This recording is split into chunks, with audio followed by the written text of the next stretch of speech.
energy consumption. To make this possible, the laureates solved a number of chemical challenges.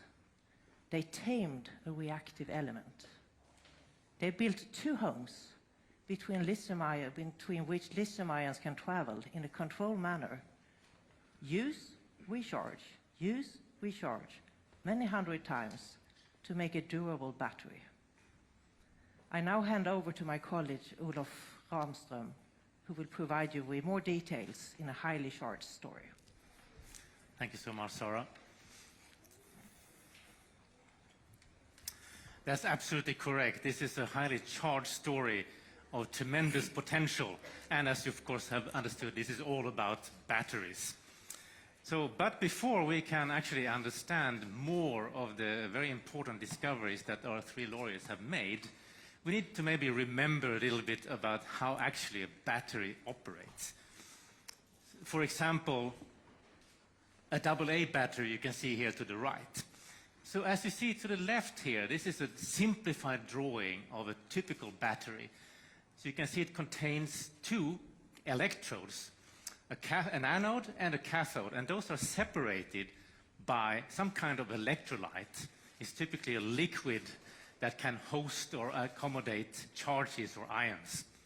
And sometimes you also have a barrier between these two electrodes, so they're physically separated from one another so you don't get short circuits. And what actually happens in a battery is that you have chemical reactions taking place at each of the electrodes. And that generates electrons that can then pass through the circuit, the electric circuit, and power whatever electric device that you want to power. So when you actually look at this simplified drawing here, it may look relatively easy to make a battery, right? However, that is definitely not the case. It's really very, very hard to produce, to design and develop well-working and efficient batteries. And just as examples, some of the batteries we're still using today, like the lead-acid battery and alkaline batteries, they have their origin in the 19th century. So it's really a hard job to make a new good battery. Yet, that's exactly what our three laureates have done. They have taken on this challenge, and their discoveries have led to the development of the phenomenal, fantastic lithium-ion battery. So what is this all about then? Well, as you can see, the name reveals it. This is about lithium. And to the left here, you have a small piece of the periodic table, and you can see that lithium, the red box, has atomic number 3, and it's a very small element, and it's actually the lightest metal we have. And it actually floats, at least temporarily, on water, if you would try that. And that is a very good and attractive kind of property of lithium, because that means that you can pack lots of lithium atoms in a battery, and you still have light weight and a small volume. Another property of lithium that is also very good, as you can see here to the right, is that lithium has an enormous tendency to give away one of its electrons. And so you can see that lithium atoms, they have 3 electrons, and it's very easy for lithium to give away one of the electrons, and then it becomes a positively charged lithium ion, as you can see there to the right. However, these are fantastic properties, but there is a flip side. And the flip side, as you heard a little bit from Sarah here, is that it's a fantastically reactive element. So for example, it reacts quite vigorously with water. So in order to use lithium in a battery, you really need to tame its reactivity. And that's exactly what the work of the laureates really have achieved. So how did they actually do it? Well, let's jump directly to the 1970s. So around in the middle of the 1970s, Dr. Stanley Whittingham discovered a fantastic material that can be used as a cathode together with the lithium. And that material, as you can see to the right here, was titanium disulfide. And as you can see a little bit in this zoom-in circle there to the right, titanium disulfide is actually a layered material. So you have layers, and between the layers you have gaps where lithium ions can sneak in and go out freely. And and also very advantages with this type of material. It has a relatively high potential towards lithium. So when you put this together in a battery, you can get a quite high potential of 2 volts. That's already quite good for any battery. Remember, some of the alkaline batteries we use today are 1.5 volts, right? So 2 volts is already quite good for a battery. However, during this time, it also became quite evident that lithium metal is not really quite optimal to have in a battery, right? Because you can have problems. So the idea came up we should replace lithium with something else. And then you have 2 challenges. One is, with what do you actually want? Can you replace it with? And secondly, whenever you replace lithium metal, the potential will come up, meaning that the overall battery potential will go down from, in this case, then 2 volts to less than 2 volts. So now the challenge will be, how do you maintain the battery voltage or even increase it? And that's exactly what happens next. So in around 1980, Dr. Goodenough, he discovered a really phenomenal, fantastic material that could actually do this. And that material, as you can see here, was based on cobalt oxide. And again, as you can see in this zoom-in circle there, this is also a kind of layered material that have gaps between the layers where lithium ions can go in and out freely. And because this is an oxide material, it contains oxygen atoms, then you get a fantastic high potential towards lithium. So when you put this together with a lithium in a battery configuration, you will get an enormous voltage of 4 volts. And this is a gigantic leap in the battery world from 2 to 4 volts. It's a huge leap. However, as you can see here, we still have the lithium metal as one of the electrodes here. So how do you replace that? And that's exactly what happened next. So in the 1980s, Dr. Yoshino here, he started working on trying to figure out ways to replace the lithium metal. And he started looking at different types of carbonaceous materials. And he found out that certain qualities of, for example, petroleum coke, as you can see here to the left, when you treat it in the right way, also contains this kind of layered structure where you have gaps where lithium ions can go in and out. And furthermore, this material, these carbonaceous materials, had a fantastically low potential compared to lithium. So when you put this together, this material together with Goodenough's cathode material, you can maintain a fantastically high voltage in this particular battery of 4 volts. And this, what you see here, this is the configuration that we have in the modern days lithium-ion batteries. So the way it works is that you have 2 electrodes.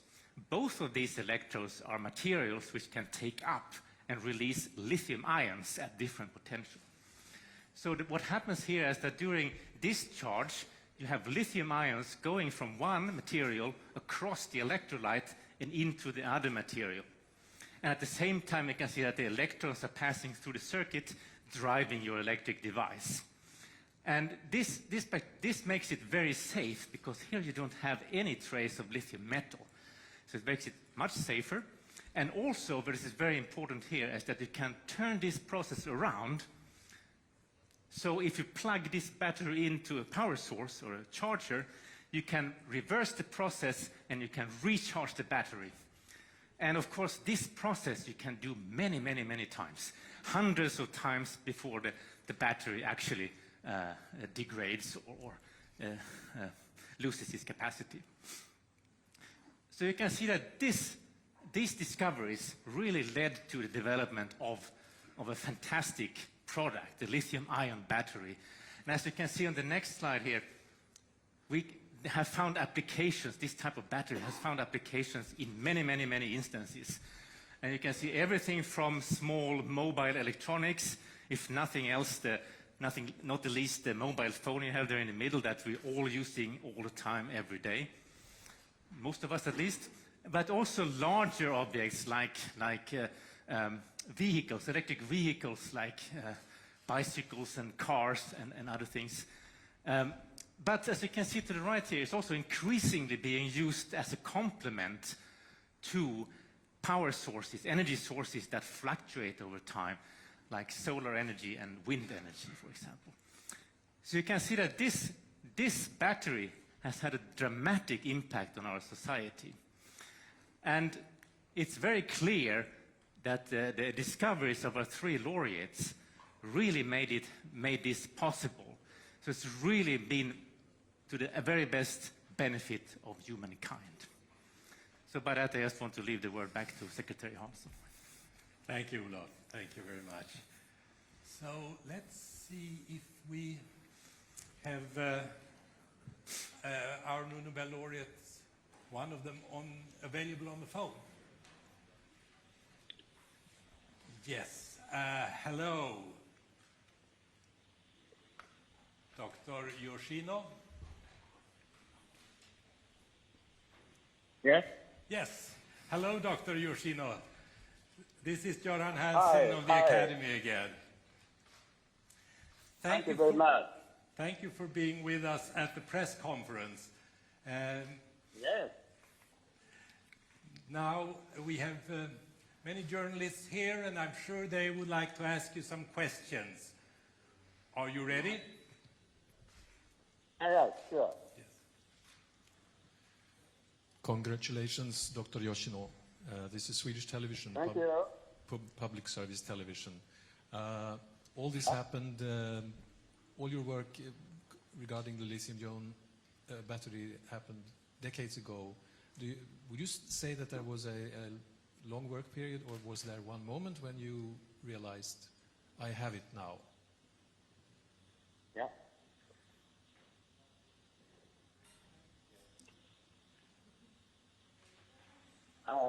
I started the basic research on new secondary battery in 1981. 1991. 81. 81. 1981, yes. And I invented the current lithium-ion battery in 1985 by combination of carbonaceous material, negative electrode, and good enough with cathode materials. So it was a process here that took some time together. Yeah. Please, the lady next to Mr. von Eyck. Yes, it takes a very, very long time. Hello, my name is Anneli Megner Arn. I'm from Swedish TV4. Yeah. Arigato, sprashi, totemo ii deshita. Arigato. Yeah, I'm thinking one of our greatest challenges in our time is climate change. And I wonder what you think about your research, and actually what you hope that your research with your batteries will lead to when it comes to our future and climate change. Yes. I think that the climate change is a very, very serious issue for humankind. And lithium-ion batteries can store the electricity, you know? So for example, electric vehicle is very suitable for the sustainable society. Right. So it's important help in the attempts to improve the situation with regard to the climate. More questions? Yes, the lady right here on the floor. Hi, thank you. Congratulations. And Thank you very much. I'm a reporter from Nordic Chinese Times, and I want to ask that, what did you think about when you did this research? Did you think about it can be applied very largely to our normal life, or did you think that it will improve the environment, or did you think that it will help you or the company make money or something? Yeah, thank you. So what were your thoughts when you made the discoveries? Yeah, I think that it is very important matter is curiosity, you know. Sorry, could you repeat that again? The phone connection is not very good. Yeah. Yeah. I think, are you all right? Yes, please, go ahead.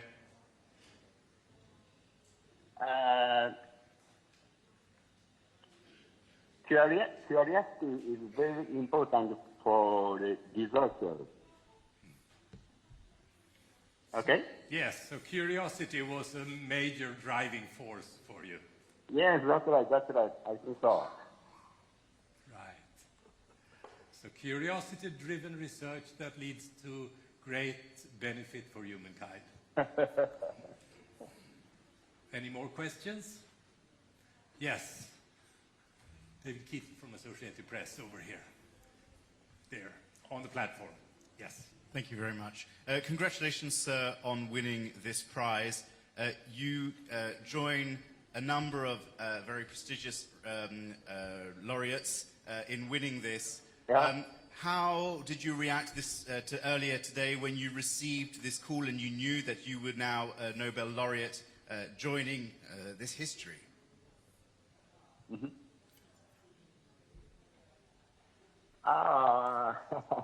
Amazing. Surprising. You sounded happy when we spoke an hour ago. Yeah. Yes. Any more questions? If not, thank you very much, Professor Yoshino, and we look forward to when you're coming to Stockholm in December. Yeah. Thank you. Thank Bye-bye. you. Bye-bye. And now, questions to the panel. Yes, gentleman over there. This is Yiming Fu from China's National Xinhua News Agency. I would like to, it seems to me that this year's prize is a cross-disciplinary research between chemistry and physics. So I'd like you, the panel, maybe expert, give us some comments or elaboration on the significance of cross-disciplinary researches in basic science in the future to potentially benefit the humankind.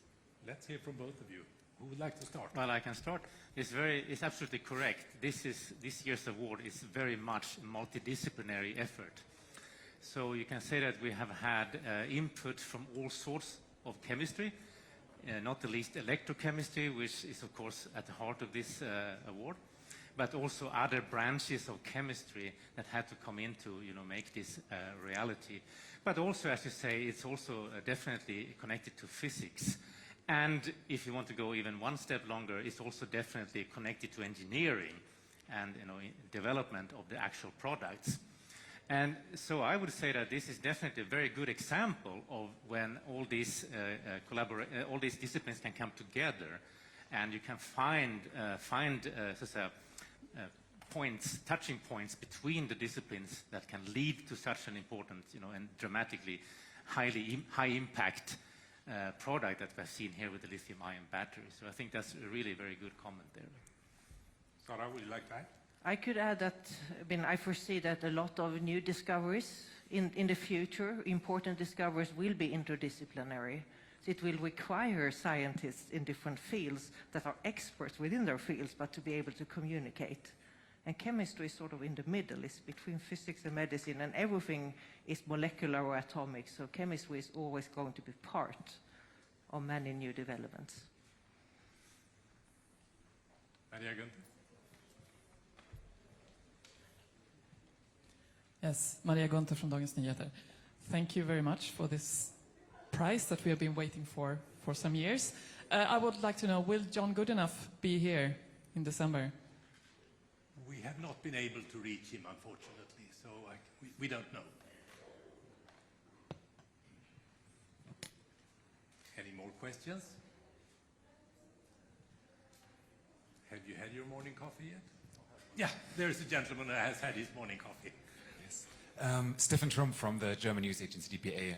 Thanks again for this conference. I'm wondering also what, in your opinion, what kind of contribution this development of batteries is to regarding solving the climate crisis, or if you think that there's a lot of work ahead of us still.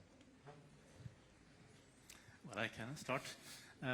Definitely this, we have seen development that this battery can contribute to at least reduce the climate effects that we may see, that we are seeing. And the reason I'm saying that is because we see a switch from fossil fuel transportation to electrically driven transportation, and that is at least on the local level is a direct effect on the environment. But also you move the powered production from the cars, from the vehicles, to power plants where you more easily can, manage the production. And also we can see that we see this, as I mentioned in the last point there, this battery type or similar battery types, they are increasingly being used as complement to these kind of renewable sources, energy sources that fluctuates over time, like solar energy. So you can have the battery being charged when you have access to solar power, and then at night when the sun is down, you can actually use then the power that is supplied from the batteries.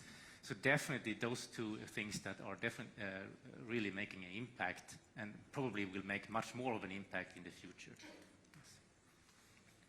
Yeah, and you're right that this is one of the main pressing issues for humankind to solve for the future, and development of these batteries is a huge step forward so that we can really store solar and wind energy. But of course there's very active development going on to make even better batteries of other materials like iron phosphate, or even easier to produce at large scale. Thank you. Yes, please, over there. Åsa Husberg from the Nobel Prize Museum. You weren't able to connect to Goodenough, but Whittingham and Yoshino, could you say something about the reaction? We have a lot of people have thought about this prize for some time, so were they like, finally, or was it a surprise, if you're able to say? None of them used the word finally, but of course they were delighted to hear the news. I don't know if they had been waiting for the news for years, but they were very happy, both of them. We spoke to Dr. Whittingham, who's actually been attending a conference here in Europe, and Dr. Yoshino was in Japan.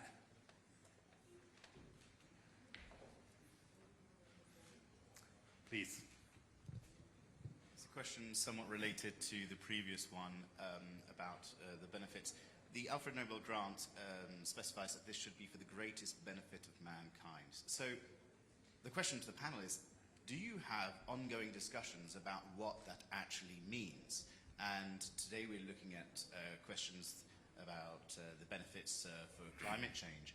Has the panel, over the years, reflected on what that actually means, and has that changed as the issues that preoccupy the concerns of mankind have also changed?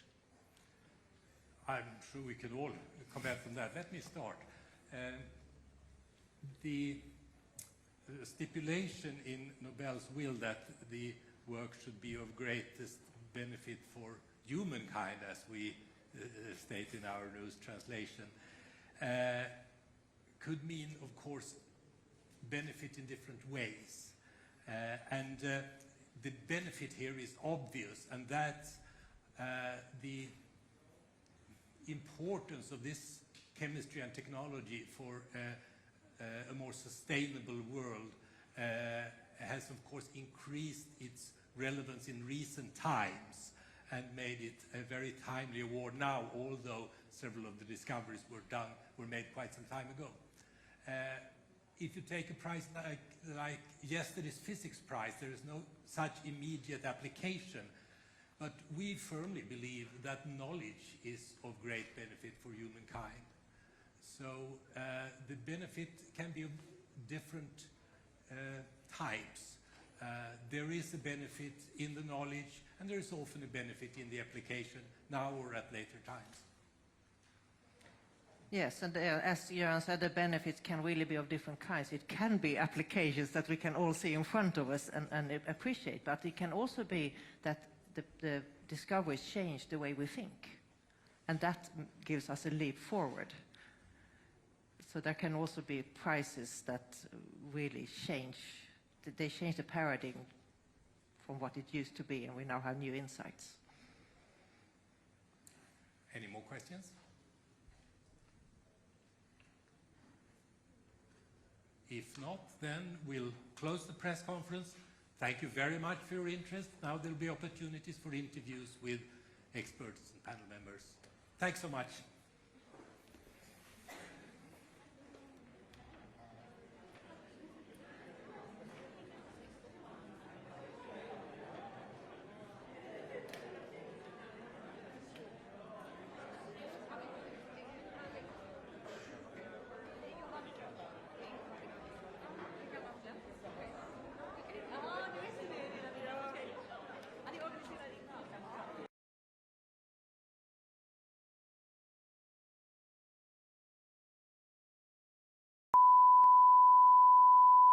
This is the primary audio circuit for the Reuters live service.